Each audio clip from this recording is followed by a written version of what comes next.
बिस्मिल्लाहिर्रहमानिर्रहीम। आज हम स्टडी करेंगे VSEPR model. VSEPR basically stands for है valence shell electron pair repulsion model. ये जो मॉडल है हमारे पास, ये दो साइंटिस्ट थे, सिगवेक एंड पोवेल। इन दोनों साइंटिस्ट ने ये मॉडल पेश किया है। बेसिकली ये मॉडल जो है ये हमें शेप ऑफ मॉलिक्यूल्स के बारे में बताता है। किसी भी शेप ऑफ मॉलिक्यूल के बारे में आप जानना चाहते हैं तो आपको वेस्पर से हेल्प लेनी पड़ेगी। अब ये वेस्पर मॉडल जो है ये शेप ऑफ मॉलिक्यूल बताता है with the help of electron pairs. हमें इलेक्ट्रॉन पेयर्स देखने पड़ेंगे किसी भी मॉलिक्यूल की शेप को जज करने के लिए। अब इलेक्ट्रॉन पेयर्स बेसिकली दो तरह के हो सकते हैं, एक हो सकता है लोन पेयर और एक हो सकता है बॉन्ड पेयर्स। अब जो बॉन्डेड पेयर ऑफ इलेक्ट्रॉन है बिटवीन एटम्स उसे हम बॉन्ड पेयर कहते हैं, और किसी भी सेंट्रल एटम या किसी भी एटम के पास जो non bonded pair of electron है उसे हम लोन पेयर्स कहते हैं। ये तो बेसिकली इसका बेसिक आइडिया हो गया जी। दूसरी बात, यहाँ पे इलेक्ट्रॉन पेयर्स जो पता है आपके पास लोन पेयर या बॉन्ड पेयर्स, आपको पता है वो इलेक्ट्रॉन्स एक दूसरे को रिपेल करते हैं। अब वो इतना रिपेल करेंगे कि हमारे पास रिपल्शन मिनिमम रिपल्शन हो, लेकिन डिस्टेंस मैक्सिमम हो उन दोनों के दरमियान, मैक्सिमम डिस्टेंस। इस तरह वो क्या करेंगे कि स्टेबल हालत में रह सकते हैं, जहां पर एक दूसरे को कम रिपेल करेंगे और डिस्टेंस ज्यादा से ज्यादा होगा। अब दूसरे इसके बाद है हमारे पास इसके पोस्टुलेट्स जी। पहला पोस्टुलेट है हमारे पास, both lone pair and bond pair determine geometry of molecule. यानी लोन पेयर और बॉन्ड पेयर दोनों मिलकर मॉलिक्यूल की ज्योमेट्री को डिटरमाइन करते हैं। फॉर एग्जांपल अगर आप देखें वाटर मॉलिक्यूल, तो वाटर मॉलिक्यूल की हमारे पास ये शेप है। अब शेप तो ये है, लेकिन ज्योमेट्री इसकी, ये शेप इसकी बेंट है, वी शेप्ड है, लेकिन ज्योमेट्री इसकी हमारे पास टेट्राहेड्रल है। वो टेट्राहेड्रल की वजह क्या है? क्योंकि यहाँ पे ऑक्सीजन के पास दो लोन पेयर्स ऑफ इलेक्ट्रॉन मौजूद है जो कि क्या कर रहे हैं, बॉन्ड पेयर्स को रिपेल कर रहे हैं। अब उन दो लोन पेयर्स ऑफ इलेक्ट्रॉन की वजह से यहाँ पे टोटल नंबर ऑफ जो पेयर्स हैं, इलेक्ट्रॉन पेयर्स हैं, वो 4 हैं, 1 2 3 और 4। अब ये चारों मिलके हमारे पास क्या है, इसे टेट्राहेड्रल ज्योमेट्री दे रहे हैं। तो इसका मतलब है कि लोन पेयर और बॉन्ड पेयर दोनों कंट्रीब्यूट करते हैं डिटर्मिनेशन ऑफ ज्योमेट्रिक मॉलिक्यूल को। सेकंड पोस्टुलेट है हमारे पास कि जो इलेक्ट्रॉन पेयर्स होते हैं वो सेंट्रल एटम से मैक्सिमम डिस्टेंस पे होते हैं ताकि रिपल्शन मिनिमम हो। ये पहले भी आप देख चुके हैं। अब यहाँ पे अगर बोरान ट्राईफ्लोराइड का या स्ट्रक्चर देखें तो ये हमारे पास आ जाता है स्ट्रक्चर। बोरान यहाँ एक, फ्लोरीन यहाँ पे, एक यहाँ पे और एक यहाँ पे है। अब तीनों एक दूसरे से मैक्सिमम डिस्टेंस पे हैं। क्यों? ताकि ये बॉन्ड पेयर और ये बॉन्ड पेयर एक दूसरे को कम से कम रिपेल करे, और लेकिन डिस्टेंस ज्यादा से ज्यादा हो। ये तो नेचुरल है, जब ये एक दूसरे को रिपेल कर रहे हैं तो डेफिनेटली मैक्सिमम डिस्टेंस पे होंगे ताकि रिपल्शन कम से कम हो। थर्ड पोस्टुलेट है हमारे पास कि lone pair occupy more space than bond pair, यानी लोन पेयर ज्यादा स्पेस ऑक्यूपाई करते हैं as compare to bond pair. अब इसकी एग्जांपल यहाँ पे देखने के लिए, अगर सपोज मैं यहाँ पे HCl लिखूं, HCl मॉलिक्यूल है, ये इसमें 2 सेंट्रल इलेक्ट्रॉन्स हैं, लेकिन क्लोरीन के पास लोन पेयर्स भी हैं। अब देखें यहाँ पे सेंटर में जो 2 इलेक्ट्रॉन पेयर है वो ऑक्सीजन भी अपनी हाइड्रोजन भी अपनी तरफ अट्रैक्ट कर रहा है और क्लोरीन भी उसको अपनी तरफ अट्रैक्ट कर रहा है। अब एक जो बॉन्ड पेयर है वो basically under the influence of 2 nucleus है, 2 न्यूक्लियाई उसको अपनी तरफ अट्रैक्ट कर रहे हैं। जब 2 अट्रैक्ट कर रहे हैं तो वो यहाँ पे अपनी जगह पे बाउंडेड है। लेकिन अगर देखें हम लोन पेयर को, तो क्लोरीन के पास लोन पेयर है वो तो आजाद है क्योंकि वो अंडर द सिंगल न्यूक्लियस है। तो जो लोन पेयर है अंडर इन्फ्लुएंस ऑफ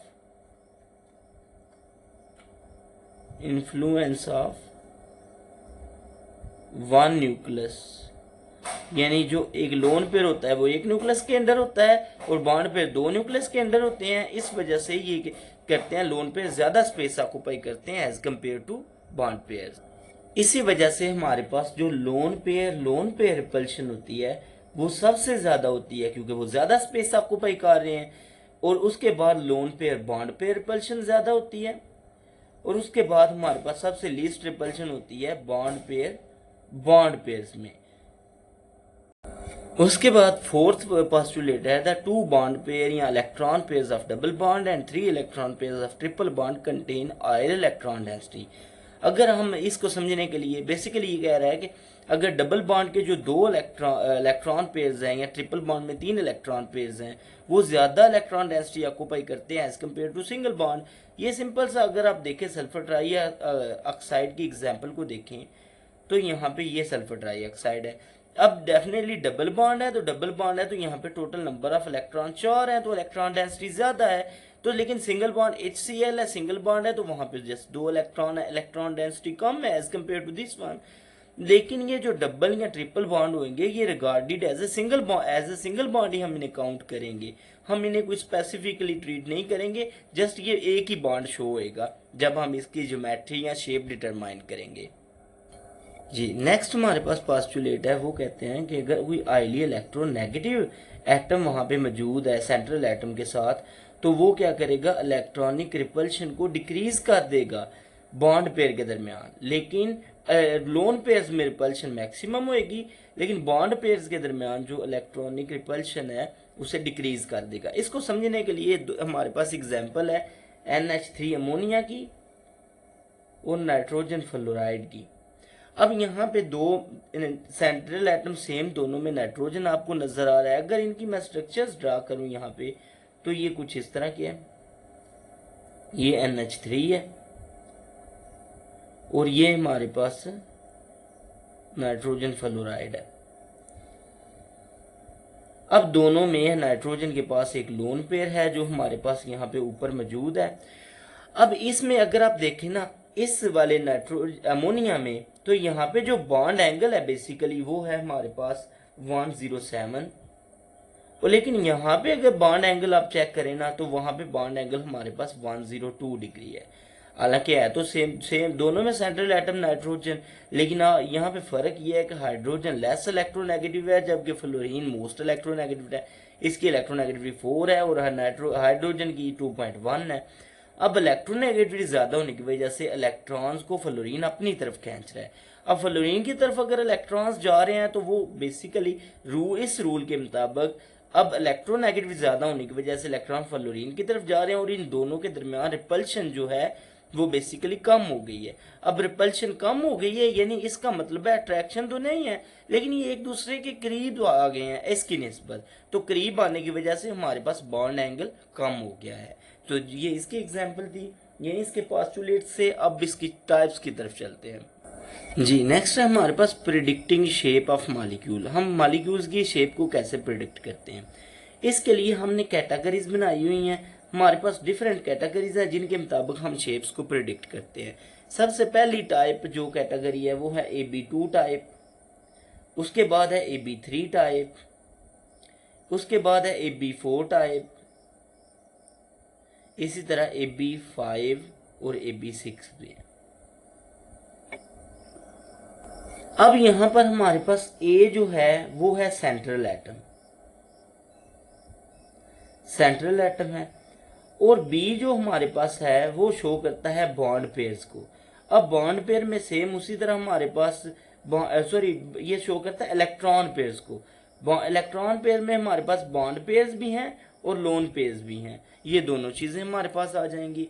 अब आपको कैसे पता चलेगा कि सेंट्रल एटम ए इनमें से है? इनमें से पता चल रहा है किसी मॉलिक्यूल के अंदर सेंट्रल एटम कौन सा है।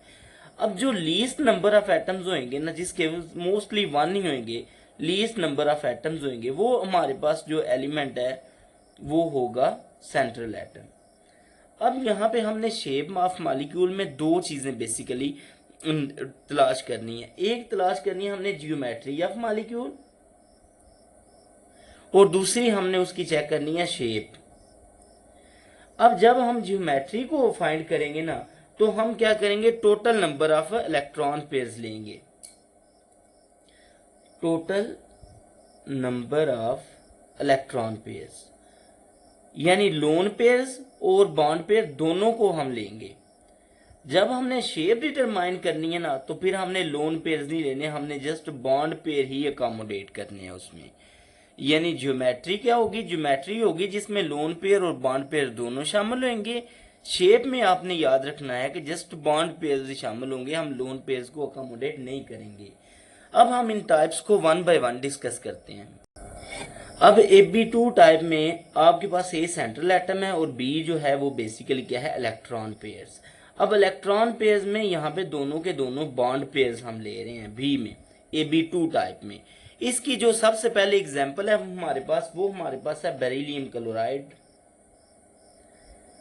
बेरिलियम क्लोराइड को स्टडी करने के लिए बेरिलियम की इलेक्ट्रॉनिक कन्फिग्रेशन सबसे पहले देखते हैं। बेरिलियम का एटॉमिक नंबर है 4, इलेक्ट्रॉनिक कन्फिग्रेशन आ जाएगी 1s2 और 2s2, 2p में कोई भी इलेक्ट्रॉन नहीं आएगा। तो जब आप ग्राउंड स्टेट इलेक्ट्रॉनिक कन्फिग्रेशन लिखेंगे तो ये आपके पास 2s आ गया और ये हमारे पास 2p आ गए। अब 2s और 2p, जब ग्राउंड स्टेट इलेक्ट्रॉनिक कन्फिग्रेशन है तो दोनों इलेक्ट्रॉन्स जो हैं वो हमारे पास s में मौजूद हैं। जब एक्साइटेड स्टेट में हम देखेंगे तो एक्साइटेड स्टेट में एक इलेक्ट्रॉन एक्साइट होकर 2p में चला जाएगा।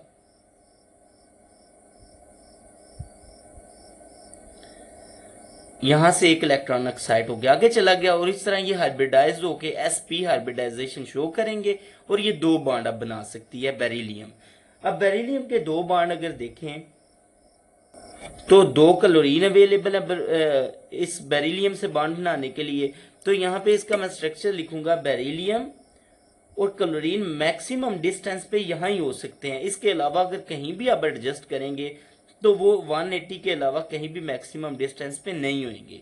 तो यहाँ पे ये क्लोरीन दोनों एक दूसरे से मैक्सिमम डिस्टेंस पे है, तो ये हमारे पास इसका लीनियर स्ट्रक्चर आ जाएगा, इसकी लीनियर शेप होगी और लीनियर ज्योमेट्री होगी। क्यों? क्योंकि यहाँ पे लोन पेयर तो अवेलेबल ही नहीं है, हमने जस्ट शेप में लोन पेयर एक्सक्लूड करने थे लेकिन वो अवेलेबल नहीं है। तो इनके दरमियान जो बॉन्ड एंगल है वो बेसिकली हमारे पास 180 डिग्री का आ जाएगा और लीनियर शेप आएगी और लीनियर ही हमारे पास इसकी ज्योमेट्री होगी। अब नेक्स्ट हमारे पास है Ab3 type molecules. Ab3 type molecule में दो तरह के मॉलिक्यूल्स आते हैं। एक तो ऐसे जिनमें तीनों के तीनों ही हमारे पास बॉन्ड पेयर्स हो, यानी कोई लोन पेयर ना हो, और दूसरा हमारे पास ऐसे टाइप मॉलिक्यूल्स आते हैं जिनमें दो बॉन्ड पेयर्स हों और एक हमारे पास क्या हो, लोन पेयर हो। इस तरह के मॉलिक्यूल्स इस टाइप में आते हैं। सबसे पहले हम डिस्कस करेंगे 3 bond pairs, Ab3 type with 3 bond pair and no lone pair. इसमें एग्जांपल हमारे पास आ जाती है बोरान ट्राइफ्लोराइड की, Bf3 की।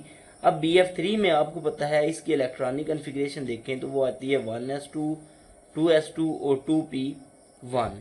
अब यहाँ पे वैलेंस शेल में अगर मैं बनाऊँ इसके ऑर्बिटल्स तो मेरे पास ये 2s आ जाता है और एक 2p आ गया है। ये तीनों के ऑर्बिटल यहाँ से एक इलेक्ट्रॉन एक्साइट होकर आगे चला जाता है। तो इस तरह हमारे पास ये तीनों मिक्सअप होके sp2 हाइब्रिडाइजेशन शो करते हैं। और इस तरह बोरान, ये आ गया हमारे पास सेंटर में बोरान। अब 3 फ्लोरीन है तो उन्होंने मैक्सिमम डिस्टेंस पे रहना है, तो मैक्सिमम डिस्टेंस के लिए वो यहाँ पे ये मैक्सिमम डिस्टेंस पे तीनों फ्लोरीन्स आ गए। ये हमारे पास इस तरह की इसकी शेप होगी। अब जब हम इसका एंगल काउंट करते हैं तो ये एंगल हमारे पास आता है 120 डिग्री का। तो 120 डिग्री के साथ इसकी शेप जो है वो हमारे पास बनती है ट्राइगोनल प्लेनर। अब शेप भी यही होगी और ज्योमेट्री भी यही होगी। जिस मॉलिक्यूल्स में हमारे पास लोन पेयर नहीं होएगा उनकी शेप और ज्योमेट्री सेम रहेगी। उसके बाद हमारे पास टाइप है Ab3 type with 2 bond pairs and 1 lone pair. अब यहाँ पे एक लोन पेयर आ गया है। इसको स्टडी करने के लिए हमारे पास जो एग्जांपल आती है वो आती है टिन क्लोराइड की। टिन क्लोराइड में अगर टिन देखें तो टिन का एटॉमिक नंबर है 50। अब 50 की अगर मैं इलेक्ट्रॉनिक कन्फिग्रेशन लिखूं तो ये टिन की इलेक्ट्रॉनिक कन्फिग्रेशन आ गई है। अब इसमें वैलेंस शेल जो है उसमें है 5s2 और 5p2। अब अगर मैं यहाँ पे 5s बनाऊं और 5p बनाऊं तो मेरे पास ये 5s आ गया, ये 5p आ गया, ये मेरे पास उसके ऑर्बिटल्स आ गए। s में हमारे पास 2 इलेक्ट्रॉन्स हैं और p में भी इसी तरह हमारे पास 2 इलेक्ट्रॉन्स हैं। अब ये जब इंटरमिक्सिंग होगी, हाइब्रिडाइजेशन होगी, तो ये टिन जो है 2 बॉन्ड बना सकता है। एक उसके पास लोन पेयर है, तो एक यहाँ से आपको पता चला कि इसके पास एक लोन पेयर ऑफ इलेक्ट्रॉन है, 2 ये बॉन्ड बना सकता है। तो ये इस तरह इसके पास बॉन्ड पेयर्स आ जाएंगे। अब यहाँ अगर मैं सेंट्रल एटम टिन शो करूँ, ये मेरे पास टिन आ गया है। ये क्लोरीन के साथ इस तरह बॉन्ड एक बना रहा है और दूसरा क्लोरीन के साथ बॉन्ड बना रहा है और ये इसके ऊपर लोन पेयर ऑफ इलेक्ट्रॉन आ गया है। अब लोन पेयर आपको पता है ज्यादा स्पेस ऑक्यूपाई करता है as compare to bond pair से, तो इस वजह से इसने ज्यादा स्पेस ऑक्यूपाई की हुई है और बॉन्ड पेयर्स कम स्पेस ऑक्यूपाई कर रहे हैं। अब यहाँ पे अगर आप बॉन्ड एंगल की बात करें तो ये लेस देन 120 होएगा। क्यों लेस देन 120 हो गया? बेसिकली रीजन ये है क्योंकि लोन पेयर ने ज्यादा ऑक्यूपाई स्पेस की है, तो इस वजह से ये कंट्रैक्ट हो गए हैं, तो ये लेस देन 120 आ गया। अब ज्योमेट्री में तो आपने पता है आपने लोन पेयर्स भी इंक्लूड करना है और बॉन्ड पेयर्स भी इंक्लूड करना है। तो यहाँ पे ये जो ज्योमेट्री बेसिकली ट्राइगोनल प्लेनर ही बन रही है, ट्राइगोनल प्लेनर जो पहले आपके पास बनी थी, लेकिन यहाँ पे ये थोड़ी सी डिस्टॉर्ट हो गई है, यानी डिस्टर्ब हो गई है, उसकी डिस्टॉर्टेड। तो उसकी वजह बेसिकली वही लोन पेयर की रिपल्शन है, लोन पेयर ज्यादा स्पेस ऑक्यूपाई कर रहा है। अब शेप अगर बात करें तो शेप में आपको पता है आपने लोन पेयर को नहीं इंक्लूड करना, लोन पेयर को इंक्लूड नहीं करना, तो ये वी शेप्ड बन गया है हमारे पास। नेक्स्ट टाइप है हमारे पास AB3 विद मल्टीपल बॉन्ड्स। अब मल्टीपल बॉन्ड मतलब डबल और ट्रिपल बॉन्ड। इसके लिए जो हमारे पास एग्जांपल्स हैं वो है सल्फर ट्राईऑक्साइड की और सल्फर डाइऑक्साइड की। अब सल्फर की इलेक्ट्रॉनिक कॉन्फ़िगरेशन आपको पता है, सल्फर का एटॉमिक नंबर जो है वो हमारे पास 16 है। तो अगर 16 की मैं इलेक्ट्रॉनिक कॉन्फ़िगरेशन यहाँ पे लिखूं जी, इसका एटॉमिक नंबर चूंकि 16 है, ये मैंने इसकी इलेक्ट्रॉनिक कॉन्फ़िगरेशन लिखी है। अब यहाँ पे वैलेंस शेल को अगर देखें तो 3s में 2 इलेक्ट्रॉन्स हैं और 3p में 4 इलेक्ट्रॉन्स हैं। इस तरह तो ये 2 बॉन्ड बना सकता है। अगर यहाँ से ये एक आगे चला जाए तो ये यहाँ पे 4 अनपेयर्ड इलेक्ट्रॉन्स होंगे, तो सल्फर डाइऑक्साइड में इस तरह ये 4 इलेक्ट्रॉन शो कर रहा है और एक इसके पास लोन पेयर है। अब अगर इसकी मैं स्ट्रक्चर बनाऊँ सल्फर की, तो यहाँ पे क्या होगा, सल्फर डाइऑक्साइड के जो 4 इलेक्ट्रॉन इसने शेयर किए हैं, 1 2 3 और 4। अब जो 4 इलेक्ट्रॉन 1 2 ये यहाँ से यहाँ पे गया है, तो 4 इलेक्ट्रॉन शेयर करने की वजह से ये बन रहा है और ये एक लोन पेयर इसके पास अवेलेबल है, तो ये आ गया इसके पास लोन पेयर। ये तो इसका स्ट्रक्चर आ गया। अगर सल्फर ट्राईऑक्साइड में ये क्या करता है, यहाँ से भी एक इलेक्ट्रॉन उठा के यहाँ पे लेके जाता है और यहाँ से भी इलेक्ट्रॉन उठा के यहाँ पे ले जाता है। यानी सल्फर ट्राईऑक्साइड के केस में ये 6 के 6 अनपेयर्ड होते हैं जो इलेक्ट्रॉन है, और कोई भी लोन पेयर मौजूद नहीं होता। तो उस स्ट्रक्चर के केस में आपके पास सल्फर ट्राईऑक्साइड इस तरह का स्ट्रक्चर आ जाता है। अब यहाँ पे इसके पास कोई भी लोन पेयर नहीं है, यहाँ पे इसके पास एक लोन पेयर है। अब यहाँ पे अगर हम ज्योमेट्री, शेप और एंगल की बात करें, यहाँ पे जो ज्योमेट्री है वो तो ज्योमेट्री में आपको पता है आपने लोन पेयर भी इंक्लूड करना है, और दोनों केस में ज्योमेट्री जो है वो हमारे पास सेम रहेगी, वो रहेगी ट्राइगोनल प्लेनर, ट्राइगोनल प्लेनर। लेकिन जो शेप है, शेप इसकी शेप जो है वो तो ट्राइगोनल प्लेनर ही रहेगी, लेकिन इसकी शेप आपके पास वी शेप्ड बन जाएगी, क्योंकि इसको मैं आपको पता है आपने लोन पेयर को इंक्लूड नहीं करना है। और बॉन्ड एंगल की बात करें तो यहाँ पे बॉन्ड एंगल तो सेम 120 डिग्री ही रहेगा। क्यों? क्योंकि ट्राइगोनल प्लेनर में 120 होता है। वी शेप में जबकि यहाँ पे जो बॉन्ड एंगल है वो लेस देन 120 हो जाएगा, क्योंकि लोन पे ज्यादा स्पेस ऑक्यूपाई कर रहा है, इस वजह से ये एक दूसरे के करीब आ गए हैं और एंगल लेस देन 120 हो गया है। उसके बाद है हमारे पास AB4 type molecule. AB4 type molecules की 3 कैटेगरीज है हमारे पास। एक तो जो 4 इलेक्ट्रॉन पेयर है, चारों के चारों बॉन्ड पेयर हो, कोई लोन पेयर ना हो। दूसरी कैटेगरी है जिसमें 3 बॉन्ड पेयर हो और 1 लोन पेयर हो। तीसरी कैटेगरी है जिसमें 2 बॉन्ड पेयर्स हों और 2 जो हैं वो लोन पेयर्स हों। सबसे पहले हम पहली कैटेगरी को डिस्कस करते हैं, जिसमें 4 हमारे पास बॉन्ड पेयर है और कोई लोन पेयर हमारे पास नहीं है। इसकी जो सबसे आम एग्जांपल है वो हम नॉर्मली जो पढ़ते हैं वो हमारे पास है मीथेन CH4। CH4 में सेंट्रल एटम कार्बन है, कार्बन का एटॉमिक नंबर 4 है, तो इसके 6 है, 1s2 2s2 और 2p2। अब ये इसकी इलेक्ट्रॉनिक कॉन्फ़िगरेशन आ गई। अब यहाँ पे अगर मैं ऑर्बिटल्स बनाऊं तो उसमें क्या होएगा, ये मेरे पास इसके ऑर्बिटल्स आ गए। अब यहाँ पे आप देखें तो जो है ऐसा सब शेल का ऑर्बिटल, उसमें 2 इलेक्ट्रॉन्स हैं और यहाँ पे 2 इलेक्ट्रॉन्स हैं। लेकिन एक्साइटेड स्टेट में क्या होता है कि एक इलेक्ट्रॉन यहाँ से यहाँ पे चला जाता है, तो ये ग्राउंड स्टेट के बाद मैं यहाँ पे बनाता हूँ एक्साइटेड स्टेट। अब यहाँ पे क्या होएगा, यहाँ पे एक इलेक्ट्रॉन यहाँ ही रहेगा, एक इलेक्ट्रॉन उसके बाद एक्साइट होकर यहाँ पे चला जाएगा और ये दोनों ऐसे ही आ जाएंगे और ये हाइब्रिडाइज्ड होके sp3 ऑर्बिटल्स बन जाएंगे। इस तरह ये 4 बॉन्ड बना सकता है।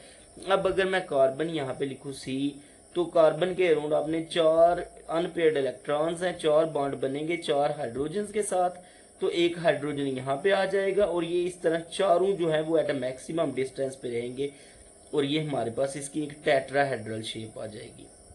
इसको हम बोलते हैं, इसकी ज्योमेट्री और शेप दोनों हमारे पास क्या बनेंगी, टेट्राहेड्रल। मैंने पहले भी आपको बताया है कि अगर कोई भी लोन पेयर ना हो तो फिर ज्योमेट्री और शेप सेम रहती है और इसके दरमियान एंगल जो है वो 109.5 डिग्री का रहेगा। उसके बाद दूसरी कैटेगरी है जिसमें हमारे पास 3 बॉन्ड पेयर्स हैं और एक लोन पेयर है। इसकी एग्जांपल हमारे पास है अमोनिया NH3। NH3 मॉलिक्यूल में अगर नाइट्रोजन के इलेक्ट्रॉनिक कन्फिग्रेशन देखें तो एटॉमिक नंबर है 7, 1s2, 2s2, 2p3। अब यहाँ पे 2s में 2 इलेक्ट्रॉन्स हैं, एक लोन पेयर है, और 2p में ये हमारे पास क्या है, 3 अनपेयर्ड इलेक्ट्रॉन्स है। ये एक लोन पेयर आ गया और ये अनपेयर्ड आ गया। यही ग्राउंड स्टेट है और यही एक्साइटेड स्टेट है, क्योंकि आगे कोई भी ऑर्बिटल या सब शेल अवेलेबल नहीं है इलेक्ट्रॉन्स की एक्साइटेशन के लिए। अब इसमें अगर मैं स्ट्रक्चर बनाऊं यहाँ पे, तो नाइट्रोजन है, तो नाइट्रोजन के ऊपर एक लोन पेयर ऑफ इलेक्ट्रॉन आ जाएगा और 3 जो है वो हमारे पास इस तरह ये बॉन्ड पेयर्स आ गए। तो ये NH3 का स्ट्रक्चर आ गया। अब यहाँ पे हमारे पास क्या है, बॉन्ड एंगल जो है वो कंट्रैक्ट हो जाता है और 107 डिग्री हो जाता है। उसकी रीजन ये है क्योंकि एक लोन पेयर आ गया, इसने ज्यादा स्पेस ऑक्यूपाई की है, तो ये बॉन्ड पेयर एक दूसरे के करीब चले गए हैं। अब यहाँ पर इसकी ज्योमेट्री देखें तो वो तो सेम उसी तरह टेट्राहेड्रल रहेगी। क्यों? क्योंकि बेसिकली उसमें आपने लोन पेयर इंक्लूड करना है। और अगर आप शेप देखें तो शेप में आपने लोन पेयर इंक्लूड नहीं करना, तो हमारे पास जो शेप बनेगी वो बनेगी ट्राइएंगुलर पिरामिडल। ये शेप आएगी आपकी। अगर आप यहां से एक्सक्लूड कर दें लोन पेयर को, तो जो शेप आएगी उसे हम कहेंगे triangular pyramidal shape. Next category जो है उसमें आपके पास 2 बॉन्ड पेयर हैं और 2 ही लोन पेयर हैं। इसकी जो सबसे कॉमन एग्जांपल है वो आपके पास है वाटर मॉलिक्यूल। वाटर मॉलिक्यूल में सेंट्रल एटम ऑक्सीजन है। ऑक्सीजन का एटॉमिक नंबर है 8 है। इलेक्ट्रॉनिक कन्फिग्रेशन देखें तो 1s2, 2s2, 2p हमारे पास 4 आ जाती है। अगर इसके ऑर्बिटल बनाएंगे 2s आ गया और ये हमारे पास इसके 2p आ गए। यहाँ पे 2 इलेक्ट्रॉन्स हैं तो यहाँ पे 2 इलेक्ट्रॉन्स आएंगे।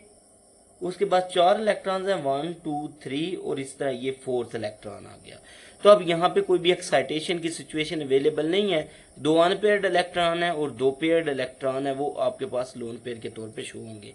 अगर सेंट्रल एटम बनाए तो ये ऑक्सीजन आपके पास आ गया और उसके साथ 2 हाइड्रोजन इस तरह अवेलेबल हैं और 2 ही लोन पेयर्स ऑफ इलेक्ट्रॉन्स है आपके पास यहाँ पे। तो ये लोन पेयर आपको पता है ज्यादा स्पेस ऑक्यूपाई करेंगे। तो ये हमारे पास बन गया वाटर का स्ट्रक्चर। अब इसमें जो वाटर के स्ट्रक्चर में बॉन्ड एंगल है वो फर्दर कंट्रैक्ट हो जाएगा और बॉन्ड एंगल जो होगा वो 104.5 होगा। पहले से भी अब कम हो गया क्योंकि लोन पे 2 आ गए हैं और उन्हें ज्यादा स्पेस ऑक्यूपाई करनी है। उसके बाद हमारे पास इसकी ज्योमेट्री तो सेम वही रहेगी, टेट्राहेड्रल। शेप जो है मॉलिक्यूल की वो आपके पास वी शेप्ड मॉलिक्यूल यहाँ पे आपके पास आ जाएगा। अगर आप दोनों लोन पेयर्स को एक्सक्लूड करें तो बाकी हमारे पास वी शेप्ड वाटर मॉलिक्यूल बच जाएगा। उसके बाद है AP5 टाइप मॉलिक्यूल। AP5 में हम एक ही कैटेगरी को डिस्कस करते हैं जिसमें 5 के 5 आपके पास बॉन्ड पेयर्स ही होते हैं। उसके लिए एग्जाम्पल जो कॉमनली यूज होती है वो है फास्फोरस पेंटाक्लोराइड की।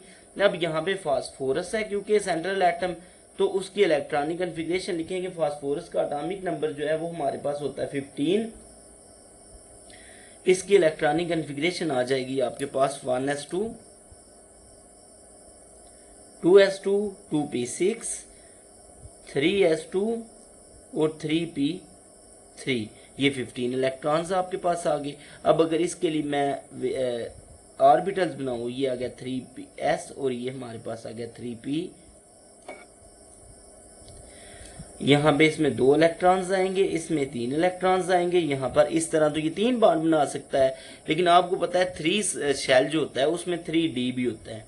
तो ये d को एक इलेक्ट्रॉन यहाँ से एक्साइट होकर जब d में जाएगा तो d यहाँ पे क्या करेगा, ये यहाँ पर d में जाएगा तो यहाँ पर ये टोटल 5 इलेक्ट्रॉन्स हैं। सॉरी, d के 5th में जाएगा तो टोटल हमारे पास 3 और 2 5 सब शेल्स ऑर्बिटल्स अवेलेबल है बॉन्डिंग के लिए अनपेयर्ड इलेक्ट्रॉन्स। इस फिगर में अगर आप देखें तो यहाँ S से इलेक्ट्रॉन एक्साइट होकर आगे D में चला गया और 1, 2, 3, 4, 5 ऑर्बिटल्स अवेलेबल हैं बॉन्डिंग के लिए। अब 5 किस तरह अकोमोडेट करता है 5 क्लोरीन को, ये P हमारे पास सेंट्रल एटम आ गया। सेंट्रल एटम में 3 आपके पास इस तरह आ जाएंगे ट्राइगोनल फॉर्म में, ये एक क्लोरीन यहाँ पे आ गया, एक यहाँ पे आ गया और एक यहाँ पे आ गया। 2 हैं जो वो प्लेन के अप और बिलो आ जाएंगे, यानी प्लेन के ऊपर और नीचे क्लोरीन आ जाएंगे।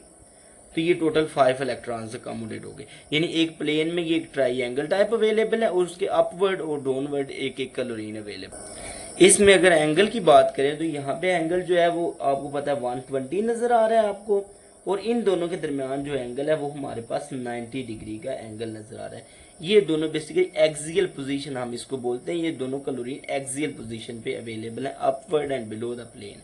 उसके बाद इसकी जो शेप और ज्योमेट्री वो सेम होएगी, वो होएगी हमारे पास trigonal bi pyramidal.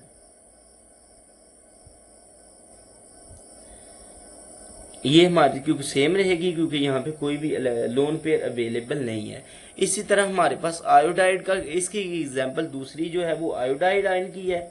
Iodide ion में भी सेम केस, लेकिन यहाँ पे अगर जो सेंट्रल आयोडीन है उसके पास बेसिकली सेंट्रल जो आयोडीन है उसके पास 3 लोन पेयर हैं और बेसिकली 2 बॉन्ड पेयर हैं।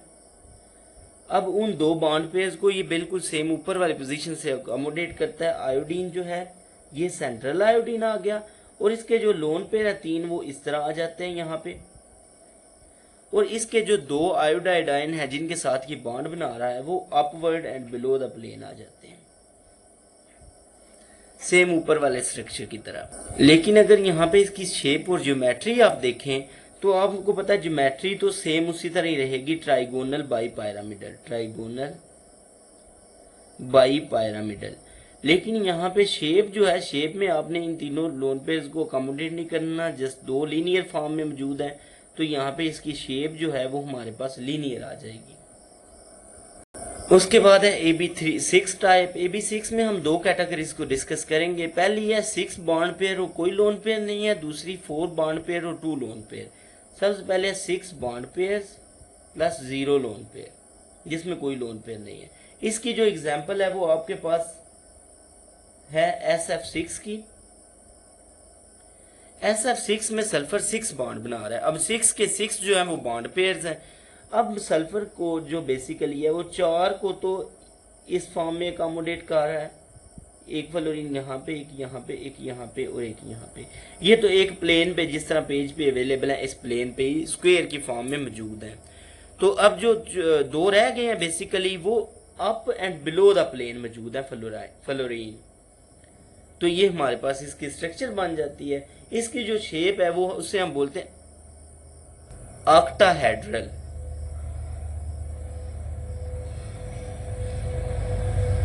वो इसकी शेप और ज्योमेट्री सेम है क्योंकि यहाँ पे कोई भी लोन पेयर अवेलेबल नहीं है, और इसमें जो बॉन्ड एंगल है वो बेसिकली 90 डिग्री का होता है। ये थी एग्जांपल जिसमें 6 बॉन्ड पेयर और कोई लोन पेयर नहीं है। उसके बाद है 4 बॉन्ड पेयर और 2 लोन पेयर। इसकी जो एग्जांपल है वो है ज़ीनान फ्लोराइड की। ज़ीनान फ्लोराइड की। अब यहाँ पे ज़ीनान के पास 2 लोन पेयर्स मौजूद हैं, तो वो उसको अकोमोडेट करने के लिए इन चारों को ये स्क्वायर्स की फॉर्म में बेसिकली ले रही है। 4 हमारे पास यहाँ पे आ जाएंगे फ्लोरीन,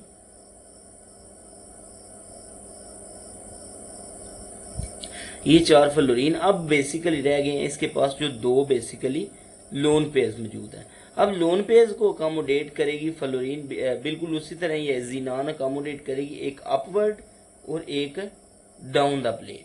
अब ये ऊपर और नीचे दोनों प्लेन लोन पेयर्स को अकोमोडेट करेगी। यहाँ पे जो एंगल होएगा वो बेसिकली इसके दरमियान 180 डिग्री का होएगा। और जो अब जब हम बात करेंगे ज्योमेट्री और शेप की, तो इसकी जो ज्योमेट्री है